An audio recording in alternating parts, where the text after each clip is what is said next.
નમસ્કાર મિત્રો 2026માં તમે પણ એક સારી જગ્યાએ અને સારું વળતર મળી રહે એવી જગ્યાએ તમે જો રોકાણ કરવા માંગતા હોય, પૈસાનું રોકાણ કરવા માંગતા હોય તો આજે આપણે એસબીઆઈનો એક એવા મ્યુચ્યુઅલ ફંડ વિશે વાત કરવાના છે કે જે રિટર્નની સાથે સાથે રિસ્ક પણ મેનેજ કરે છે અને છેલ્લા 10 વર્ષની અંદર એનું જે પરફોર્મન્સ જે છે રિટર્નની વાત કરીએ તો લાજવાબ પરફોર્મન્સ રહ્યું છે। છેલ્લા 1 વર્ષની વાત કરીએ મિત્રો આપણે બધાને ખ્યાલ છે કે 2025 જે છે એ માર્કેટ માટે સારું ન હતું, નેગેટિવ રિટર્ન જે છે એ લગભગ આવ્યા છે। તેમ છતાં પણ આ મ્યુચ્યુઅલ ફંડે 7% રિટર્ન આપ્યું છે મિત્રો। છેલ્લા 3 વર્ષની વાત કરીએ તો 21.5% રિટર્ન આપ્યું છે અને 5 વર્ષની વાત કરીએ તો 25% રિટર્ન આપ્યું છે। ઓન એન એવરેજની વાત કરીએ તો 17% રિટર્ન આપ્યું છે। 17% રિટર્ન મતલબ કેટલા કહેવાય મિત્રો કે માની લો કે આજથી 5 વર્ષ પહેલાં 1 લાખ રૂપિયાનું રોકાણ કર્યું હોત તમે તો આજે 1 લાખ રૂપિયાના બની જાત 2,19,000 રૂપિયા, મતલબ કે ડબલ કરતાં પણ વધારે જે છે તમારા પૈસા બની ગયા હતા। તો આજે આ મ્યુચ્યુઅલ ફંડ વિશે આપણે બંને બાબતો જાણીશું આપણે કે કેવી રીતે ફક્ત 1 મહિનાના 1,000 રૂપિયા રોકી અને તમે 85 લાખ રૂપિયા કરતાં પણ વધારે રિટર્ન મેળવી શકો છો। અને બીજું એક ઉદાહરણ કે એક લમસમ કે એક જ વખત 50,000 રૂપિયા રોકી અને 55 લાખ રૂપિયાનું રિટર્ન જે છે મેળવી શકો છો। તો તમામ માહિતી આપણા મ્યુચ્યુઅલ ફંડ વિશે વાત કરીશું મિત્રો, તો વિડીયોને લાસ્ટ સુધી જોતા રહેજો। તો ચાલો શરૂ કરીએ। તો વિગતવાર વાત કરીશું મિત્રો આપણે આ મ્યુચ્યુઅલ ફંડ એસબીઆઈના મ્યુચ્યુઅલ ફંડ વિશે અને સાથે સાથે એ પણ વાત કરીશું આપણે કે કેવી રીતે તમે આજે 50,000 રૂપિયા આ ફંડમાં રોકાણ કરી અને આવનારા સમયની અંદર 55 લાખ કરતાં પણ વધારે રિટર્ન મેળવી શકો છો। આપણે બધા જાણીએ છીએ કે એસબીઆઈ જે છે એ નંબર 1 કંપની છે અને આજે મ્યુચ્યુઅલ ફંડના બારની અંદર એસબીઆઈ જે છે તો એ નંબર 1 છે અને સરકારી કંપની છે। આજે 11 લાખ કરતાં પણ વધારે જે છે મ્યુચ્યુઅલ ફંડ એકલું એસબીઆઈ કંપની છે એ મેનેજ કરે છે। લોકોનો ભરોસો પણ એસબીઆઈ ઉપર છે અને એટલા જ માટે દિવસે ને દિવસે એસબીઆઈની અંદર ફંડ રોકાણ જે છે એ વધતું રહે છે। ત્યારે વાત કરીએ મુદ્દાની કે આજના મોંઘવારીના સમયમાં બચત કરવી જે છે મિત્રો ખૂબ જ જરૂરી છે, આ સમયની અંદર કામ થઈ શકે છે। માટે જ આજે એસબીઆઈના જે મ્યુચ્યુઅલ ફંડ વિશે વાત કરવાના છે આપણે તો તે રિટર્નની સાથે સાથે એક રિસ્કને પણ મેનેજ સારી રીતે કરી જાણે છે। તો એના વિશે પણ આપણે વાત કરીશું। આપણે ભૂતકાળમાં કેટલું રિટર્ન આપ્યું તો મેં તમને જણાવી દીધું છે, તેમ છતાં પણ અહીંયા એ બાબતનું પણ ધ્યાન રાખવું જરૂરી છે મિત્રો કે કોઈ પણ મ્યુચ્યુઅલ ફંડ હોય તેમાં રિટર્નની કોઈ ગેરંટી હોતી નથી। ઓછા વધતું થઈ શકે છે, મતલબ કે 17%ની જગ્યાએ 22% મળી શકે છે અને 17%ની જગ્યાએ 16%, 15% પણ મળી શકે છે। પરંતુ એટલું ચોક્કસ કહી શકાય કે તમે ફિક્સ ડિપોઝિટ આરડી કરો અથવા તો પોસ્ટ ઓફિસમાં મૂકો તો એના કરતાં અનેક ગણું રિટર્ન મળી શકે છે।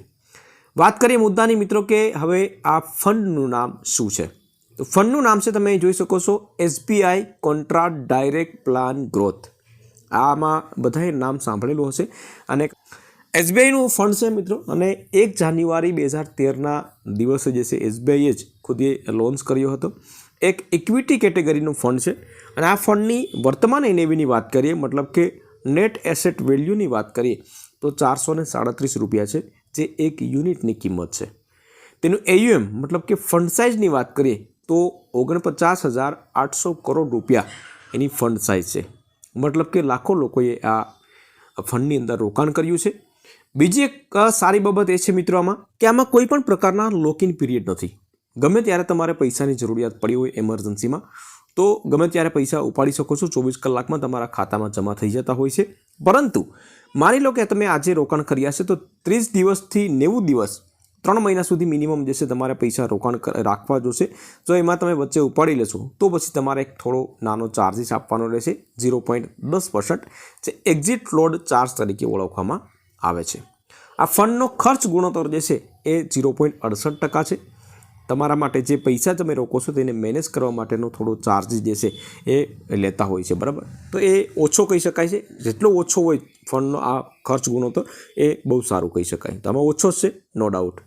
મુખ્યત્વે રોકાણની વાત કરીએ મિત્રો આપણે તો અહીંયા ફાઇનાન્શિયલ છે, એનર્જી, હેલ્થ કેર સેક્ટરમાં, લાર્જ અને મિડ કેપ, સ્મોલ કેપ, આ ત્રણેયમાં જે છે એ મિશ્રણ જે છે તે એ પ્રમાણે રોકાણ કરે છે। અને ફંડ મેનેજરની વાત કરીએ તો MR કેશવન છે અને જેનું શિક્ષણ જે છે BCom MBA finance and CFA છે। હવે આ કંપની જે છે આ ફંડ જે છે એ કુલ 95 કંપનીઓમાં રોકાણ કરે છે। કઈ કંપની જે છે તો એમાં અમુક કંપનીઓને હું તમને નામ જણાવી દઉં છું। HDFC બેંક, રિલાયન્સ ઇન્ડસ્ટ્રીઝ, પંજાબ નેશનલ બેંક, કોટક મહિન્દ્રા બેંક લિમિટેડ, આઈટીસી, બાયોકોન લિમિટેડ, ઇન્ડસ ટાવર, ડાબર ઇન્ડિયા લિમિટેડ, ગેલ, ટાટા સ્ટીલ, આઈસીઆઈસી, ઇન્ડિયન ઓઇલ કોર્પોરેશન. બરાબર, તો આવી 95 કંપનીઓમાં રોકાણ કરે છે અને જેમ જેમ આ કંપનીઓનો ગ્રોથ આગળ વધતો રહેશે તો તે જ પ્રમાણે તમારા પૈસા પણ ચક્રવૃત્તિ વ્યાજ સાથે વધતા રહેશે. હવે આ ફંડ જે છે ક્યાં ક્યાં રોકાણ કરે અને કેટલા કેટલા % રોકાણ કરે છે, બરાબર, તો એ તમારે ડિટેલમાં જાણવું હોય તો આ બધા આની લિંક જે છે નીચે હું રાખી દઈશ, તો ત્યાંથી તમે ચેકઆઉટ કરી શકશો. બરાબર, બાકી અહીં તમે સ્ક્રીનશોટ લઈ અને તમે જોઈ શકશો. આગળ વધીએ આપણે કે આ ફંડની અંદર તમે 2 રીતે રોકાણ કરી શકો છો મિત્રો. એક છે એસઆઈપી, જે સિસ્ટમેટિક ઇન્વેસ્ટમેન્ટ પ્લાન, જેમાં તમે મહિને ફક્ત 500 રૂપિયાથી શરૂઆત કરી શકો છો. મેક્સિમમમાં કોઈ લિમિટ નથી. બીજું જે છે લમસમ ઇન્વેસ્ટમેન્ટ. લમસમ મતલબ કે ફક્ત એક જ વખતનું રોકાણ કરવું. જે પ્રમાણે તમે એફડી કરો છો, ફિક્સ ડિપોઝિટમાં પૈસા રાખો છો, તો એ જ પ્રમાણે તમારે આમાં પૈસા મૂકી શકો છો અને એક વખતનું રોકાણ મિનિમમ 5000 રૂપિયા તમે મૂકી શકો છો. મેક્સિમમ જે છે તમે ધારો એટલે તમે મૂકી શકો છો. હવે એક ઉદાહરણથી સમજીએ મિત્રો કે આમાં તમે 50000 રૂપિયાનું રોકાણ કરો તો તમને કેટલું રિટર્ન મળી શકે છે.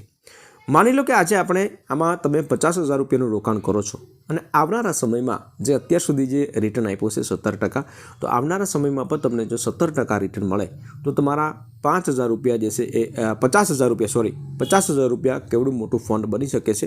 તો એના વિશે આગળ વાત કરીએ. અહીં કોષ્ટકમાં બધું કમ્પ્લીટલી માહિતી આપેલી છે. તો અહીંયા સમયગાળો, અંદાજિત રિટર્ન અને કુલ અંદાજિત રકમ જે છે એ તમામ વસ્તુઓ અહીં આપેલી છે. તો માની લો કે તમે 5 વર્ષ માટે 50000 રૂપિયા રોકેલા છે અને 17% તમને રિટર્ન મળે છે, તો તમારા પૈસા રિટર્ન તમને કેટલું મળશે? વ્યાજ 59662 રૂપિયા. ટોટલ અમાઉન્ટની વાત કરીએ તો 1,09,622 રૂપિયા. માની લો કે તમે 10 વર્ષ માટે 50000 રૂપિયા ઇન્વેસ્ટ કર્યા છે, તો તમારું રિટર્ન તમને કેટલું મળશે? 1,90,341 રૂપિયા. અને ટોટલ અમાઉન્ટની વાત કરીએ તો 2,40,341 રૂપિયા. માની લો કે 15 વર્ષ માટે તમે પૈસા જમા રહેવા દીધા તો 4,76,936 રૂપિયા. ટોટલ અમાઉન્ટની વાત કરીએ તો 5,26,936 રૂપિયા. માની લો કે એ જ 50000 રૂપિયા તમે 20 વર્ષ માટે જમા રહેવા દીધા તો તમારા કેટલા રૂપિયા બનશે તમે જોઈ શકો છો? 11,05,280 રૂપિયા. અને એમાં 50000 રૂપિયા આપણે એડ કરીએ તો ટોટલ અમાઉન્ટ વાત કરીએ તો 11,55,280 રૂપિયા.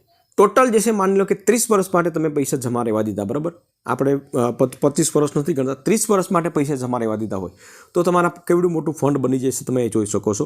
55,53,000 રૂપિયા જેટલું જે છે ફંડ તમારું, જો 17% વ્યાજદર મળે છે તો તમને એટલું વ્યાજ મળે છે, મતલબ કે રિટર્ન તમને મળે છે ફક્ત 50000 રૂપિયાના રોકાણથી. તો આ હોય છે મિત્રો મ્યુચ્યુઅલ ફંડની તાકાત હોય છે અને એના એટલા માટે તમને એટલું રિટર્ન આપે છે કે આમાં ચક્રવૃત્તિ વ્યાજ જે છે એ મળે છે. હવે માની લો કે મિત્રો કે આમાં તમે એસઆઈપી કરવી છે કે ભાઈ મારી પાસે 50000 રૂપિયા નથી અને મારે એસઆઈપી કરવાની છે. તો એસઆઈપી જે છે તમે દર મહિને 1000 રૂપિયા કપાવો છો, બરાબર, તો 30 વર્ષમાં તમારા ટોટલ અમાઉન્ટ કેટલું થશે તમે જોઈ શકો છો. એ પણ કેલ્ક્યુલેશન કરીને મેં રાખ્યું છે. 3,60,000 રૂપિયા તમે 30 વર્ષનામાં રોકાણ કરશો. ટોટલ જે છે એનું વળતર કેટલું મળશે? 81,07,536 રૂપિયા. અને એમાં 3,60,000 રૂપિયા ઉમેરીએ એટલે 84,67,536 રૂપિયા તમારા ટોટલ. જો એસઆઈપી ફક્ત 1 મહિનાના 1000 રૂપિયા તમે રોકો તો તમને એટલું રિટર્ન આમાં મળી શકે છે મિત્રો, બરાબર. તો આ પ્રમાણનો આ ફંડ જે છે આમાં તમને તમામ માહિતી સરળ ભાષાની અંદર સમજાઈ ગઈ હશે મિત્રો. તેમ છતાં પણ જો ન સમજાઈ હોય તો આની લિંક હું નીચે રાખી દઉં છું, તો ત્યાંથી તમે ચેકઆઉટ કરી શકશો. વિડીયો ગમ્યો હોય તો વિડીયોને એક લાઇક જરૂરથી કરી લેજો, શેર કરજો અને ચેનલ ઉપર નવા આવ્યા હોય તો ચેનલને સબસ્ક્રાઈબ જરૂરથી કરી લેજો.